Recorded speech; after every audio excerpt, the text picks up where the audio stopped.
to balance Yeah. the sound. Okay.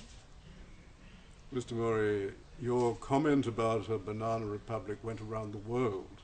It was news here in Australia. What was that in relation to?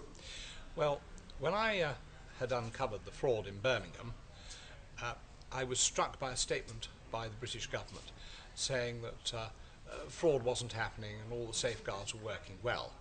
And I denounced this as being complacent, saying that I had heard evidence of fraud that would disgrace a banana republic. And I felt that, if anything, that was an understatement, considering the levels of fraud that had been uncovered in Birmingham. An election where someone may be elected to an office where half the votes cast in his favour are fraudulent is clearly a procedure which most banana republics would envy. And you were sitting as a High Court judge? I was sitting as an election commissioner, which is a judge appointed for the trial of that disputed election petition alone. An election commissioner has the powers of a High Court judge and is sitting as a judge of the High Court of England. Can we avoid fraud in relation to postal votes? And we have also pre-polls in Australia. Can fraud be eliminated in relation to that?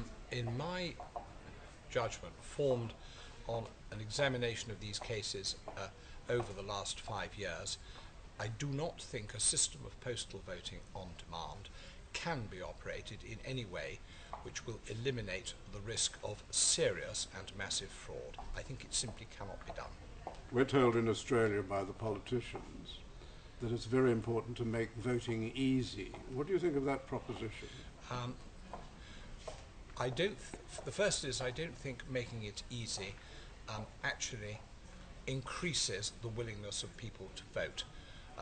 In England, the objective of postal voting on demand was to make things easier in the hopes that more people would vote. In fact, the numbers voting at elections, we of course have voluntary voting, dropped dramatically between 1997, which is the last in effect all personal voting election, and 2001, which was the first election with postal votes on demand.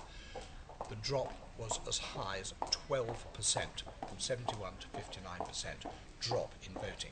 So those low figures have continued in Britain, as a result of which it cannot possibly be said that postal voting on demand increases turnout. Thank you, Mr. Mawrey. Now we go